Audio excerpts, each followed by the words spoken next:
اللہ تبارک و تعالیٰ سے محبت کرنے کی پہلی شرط کیا ہے کہ آدمی اللہ کے بندوں سے یعنی مسلمانوں سے محبت کرے. اور مسلمانوں سے محبت کرنے کے لیے پہچان کیا بتائی کہ آدمی مسلمانوں سے تکلیف دہ چیز کو ہٹانے کی کوشش کرے اور ان کے فائدے کی چیزیں ان کے سامنے لانے کے لیے کوشش کرے, یعنی مسلمانوں کی خیر خواہی اختیار کرے. اور دوسری پہچان اللہ پاک سے محبت کرنے والا کون ہے؟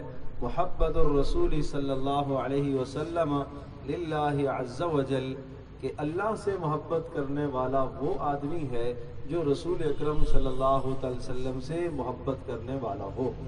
اللہ پاک سے محبت کرنے والا وہ انسان ہے جو رسول اکرم صلی اللہ تعالی علیہ وسلم سے محبت کرتا ہو.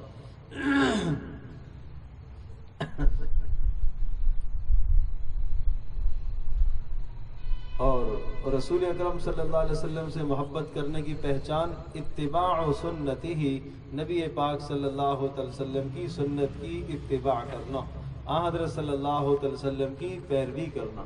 جو آدمی نبی پاک صلی اللہ علیہ وسلم سے محبت کا دعویٰ تو کر رہا لیکن حضرت صلی اللہ علیہ وسلم کی پیروی نہیں کر رہا, اتباع نہیں کر رہا, نبی صلی اللہ علیہ وسلم کی شریعت کو اپنانے کی کوشش نہیں کر رہا, تو وہ اپنی محبت میں جھوٹا ہے. وہ اللہ پاک سے محبت نہیں کر رہا, وہ رسول اکرم صلی اللہ علیہ وسلم سے بھی محبت نہیں کر رہا. اور تیسری چیز ہے محبت اللہ عز وجل فی ایثار الطاعت علی المعصیت. اللہ پاک سے محبت کرنے کی تیسری پہچان, تیسری علامت یہ ہے کہ آدمی اطاعت اور فرما برداری کو گناہوں پر ترجیح دے.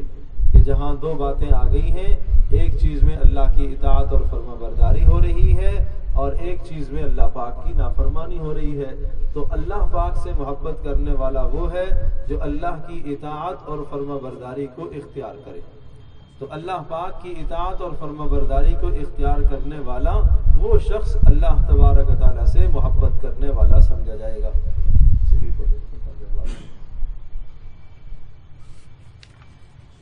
اب ایک بات اور ذہن نشین فرما لیجئے, یہ بات تو سامنے آ گئی کہ اللہ تبارک و تعالیٰ سے محبت کرنے والا وہ آدمی ہے جو تین کام کر لے. پہلا کام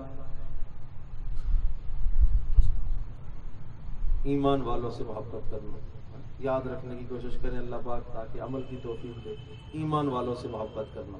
دوسرا رسول اکرم صلی اللہ علیہ وسلم سے محبت کرنا. تیسرا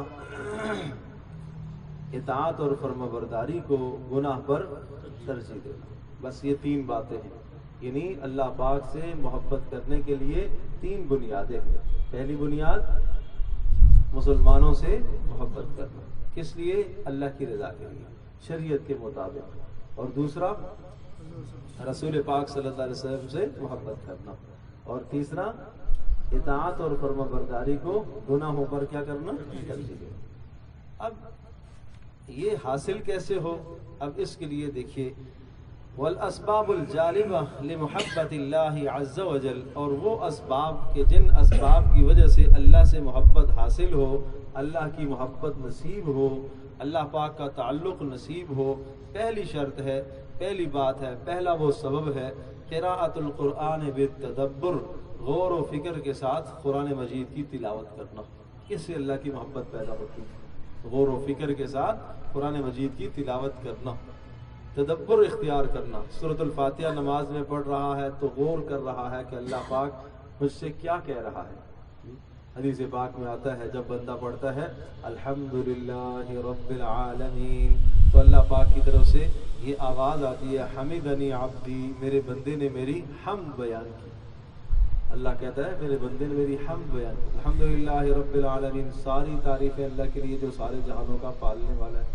جب یہ کہتا ہے الرحمن الرحیم, بڑا مہربان نہایت رحم والا, تو اللہ پاک کی طرف سے آواز آتی ہے کہ مجدنی عبدی, میرے بندے نے میری بزرگی کو بیان کیا. اور جب یہ کہتا ہے مالک یوم الدین, قیامت کے دن کا مالک, اللہ کہتا ہے اثنا علی عبدی, میرے بندے نے میری ثنا کو بیان کیا. جب یہ کہتا ہے ایاک نعبد و ایاک نستعین, تو اللہ پاک کی طرف سے آواز آتی ہے ھذا لعبدی ولعبدی ما سأل، یہ میرے اور میرے بندے کے درمیان ہے کہ میری عبادت کر رہا ہے اور میں اس کو جو مانگے گا عطا کروں گا۔ جب یہ کہتا ہے اہدنا الصراط المستقیم صراط الذین انعمت علیہم غیر المغضوب علیہم ولا الضالین آمین، جب یہ کہتا ہے تو ھذا لعبدی ولعبدی ما سأل، یہ سارا میرے بندے کے لیے ہے اور میرا بندہ جو مانگے گا میں عطا کروں گا۔ اس طرح سے تدبر کر کے نماز پڑھو، غور و فکر کر کے نماز پڑھو، اور اس طرح سے قرآن مجید کی جب بھی تلاوت کرو تو تدبر کرو، غور و فکر کرو۔ ٹھیک ہے آپ کو سارا معنی نہیں آتا، لیکن اتنا تو پتہ چلتا ہے یہ جنت کا ذکر چل رہا، یہ جہنم کا ذکر چل رہا، یہ عذاب کی بات ہے، یہ رحمت کی بات ہے۔ جہاں رحمت کی بات ہے ایک لمحہ رک کر اللہ سے مانگے اے اللہ ہمیں رحمت نصیب فرما، جہاں عذاب کی بات ہے اللہ پاک سے مانگے اے اللہ ہمیں اس عذاب سے محفوظ فرما۔ بس یہ تدبر ہے، اتنا کر لیا تو تدبر ہو جائے گا۔ تو اللہ کی محبت حاصل کرنے کے لیے پہلا سبب کیا ہے؟ تدبر اختیار کرنا۔ دوسرا سبب التقرب الى اللہ بالنوافل بعد الفرائض فإنها توصل الى درجة المحبوبیت بعد المحبت۔ ارشاد فرمایا کہ فرائض کے بعد نوافل کو ادا کرنا یہ بھی اللہ تبارک تعالیٰ کی محبت کا بہترین ذریعہ ہے۔ فرائض کے بعد نوافل ادا کرنا، جن جن نمازوں کے بعد نوافل ہیں نوافل کا اہتمام کرو۔ حدیث پاک میں آتا ہے اللہ کا فرمان ہے کہ بندہ جو سب سے زیادہ میرے قریب ہوتا ہے وہ نوافل سے ہوتا ہے۔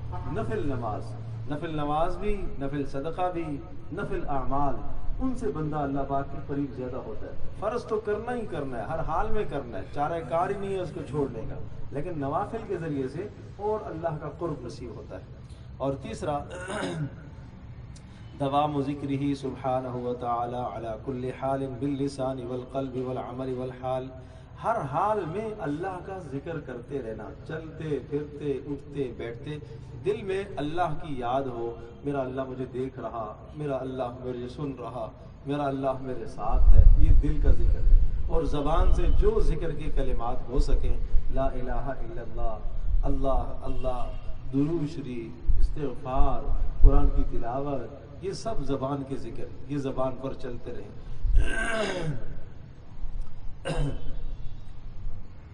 اور اسی طرح سے اپنے دل کو ہر وقت اللہ پاک کی طرف متوجہ رکھنا، اس سے بھی اللہ کی محبت نصیب ہوگی۔ ہر وقت یہ تصور کرنا، صوفیاء کرام کے ہاں یہ معمول ہوتا تھا کہ وہ اپنی زندگی میں اپنے چاہنے والوں کو اور اتباع کرنے والوں کو یہ سبق سکھاتے ہیں کہ ہر آن ہر گھڑی یہ دھیان رکھو کہ میرا اللہ مجھے دیکھ رہا ہے، میرا اللہ مجھے دیکھ، جس کو ذکر قلبی کہتے ہیں، اللہ پاک مجھے دیکھ رہا۔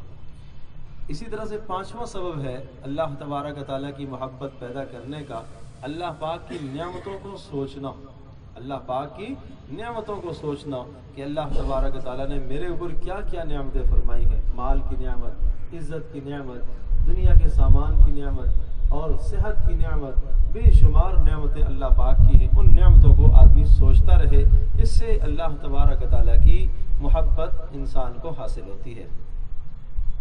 اور اسی طرح سے چھٹا سبب یہ ارشاد فرمایا مجالسۃ المحبین